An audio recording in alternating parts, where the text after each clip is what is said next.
75 years ago, Life magazine sent Gordan Parks to Fort Scott, Kansas on assignment. Today, award-winning documentary filmmakers are back in Fort Scott making a film in the same spirit. It's titled Fort Scott Now. KOAM's Ty Parks takes us behind the scenes. Winning filmmakers Dr. Michael Cheer and cinematographer Bryce Lawson are shooting a documentary in Fort Scott, Kansas. But not any documentary, one in the style of Gordan Parks. Because Gordan was always about one thing. Gordan kept it simple. Storytelling. He told stories with pictures. And that's what I'm doing. You know, still pictures, documentary film, moving pictures, telling the story.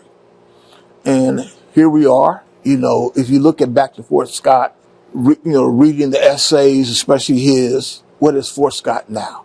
And Kirk and I just put our heads together. And I started making 2 to 3 trips a year from 2021 on to talk to the people and give me their insight on what was it back in the 50s and even earlier, those that were around. The people featured in Parks' original photo essay, Back to Fort Scott, have passed on.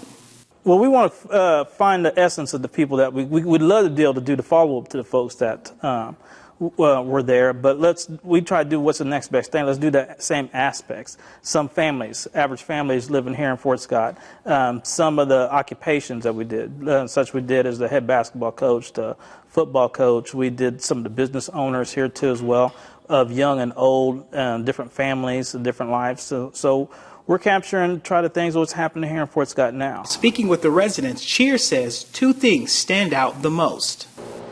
Resilience and faith, because that's one of the questions that I ask. Either why did you come back, or why are you still here?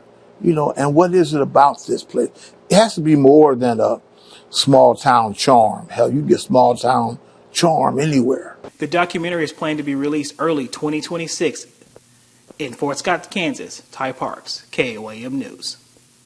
Filmmakers will be back later this year to collect more stories. Gordan Parks, of course, himself was a filmmaker and a writer and a photographer and renowned worldwide and is now deeply admired, and Fort Scott is proud it's part of their history. Oh, I bet. Yeah.